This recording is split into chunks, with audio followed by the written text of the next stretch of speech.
હેલ્ધીનેસ, સ્વાસ્થ્ય, આ બહુ જ સુંદર મુદ્દો છે. આપણે સ્વાસ્થ્ય શું સમજ્યા? મારું હાથ, મારા પગ, મારી આંખ, મારા કાન, મારા ફેફસા, મારા હૃદય, મારા ઢીંચણ, આ બધું મસ્ત હું કહું એમ સતત ચાલે. આપણે અને સ્વાસ્થ્ય સમજ્યા. એના માટે આપણે શું કર્યું? એના માટે આપણે કર્યું, ચલો ખોરાક ઉપર કાબુ રાખીએ, ઊંઘ ઉપર કાબુ રાખીએ, વ્યસનો ના કરીએ, કસરત કરીએ. આ બધું શરીર માટે થયું.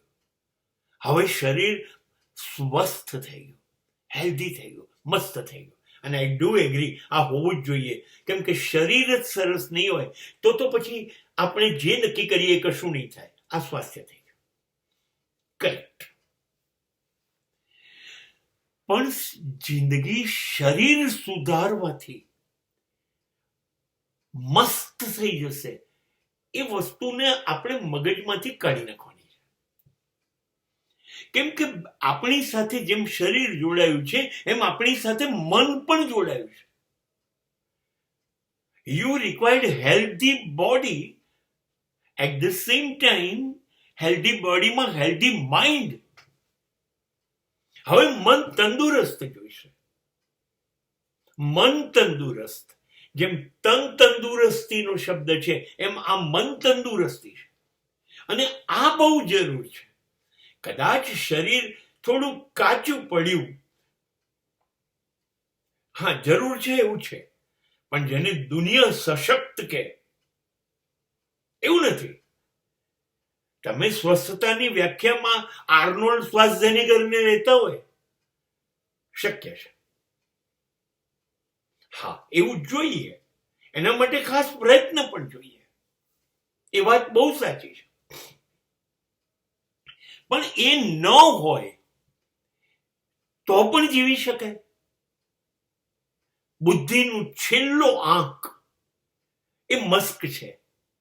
એની પાસે આર્નોલ્ડ જેવું શરીર નથી. બુદ્ધિનું એક શ્રેષ્ઠતમ આંક બિલ ગેટ્સ છે. બુદ્ધિનો એક શ્રેષ્ઠતમ આંક સ્ટીવ જોબ હતો. આ લોકો પાસે આર્નોલ્ડ જેવું શરીર નહોતું. આ મન કેવું હતું એ તમે વિચારો, જે એટલું બધું અદ્ભુત છે. એટલે મનનું સ્વાસ્થ્ય જરૂરી છે. તમારી અંદર શ્રેષ્ઠ વાંચન, શ્રેષ્ઠ સંગીત, શ્રેષ્ઠ નૃત્ય, શ્રેષ્ઠ કલા, શ્રેષ્ઠ વિજ્ઞાન, શ્રેષ્ઠ મશીનરી, જીવવાની બધી વસ્તુઓ મન આપે છે.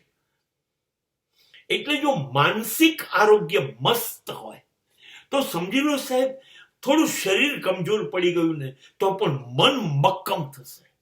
મન નિર્ણય લે છે.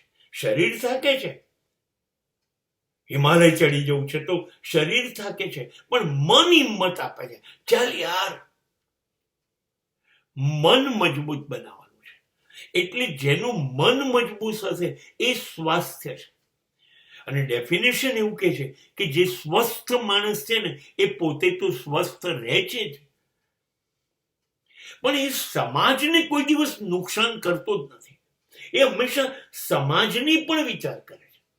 સમાજને અસ્વસ્થ નથી કરતો, સમાજને ડિસ્ટર્બ નથી કરતો, સમાજની ગતિ નથી તોડતો, સમાજનું કલ્યાણ વિચારે છે. આ સ્વાસ્થ્ય જરૂરી છે.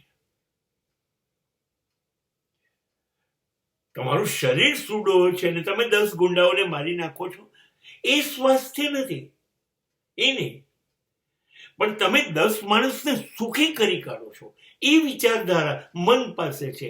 એટલે આપણે માનસિક સ્વાસ્થ્ય જોઈએ. સમાજને ડિસ્ટર્બ ન કરે એ માણસ સ્વસ્થ છે.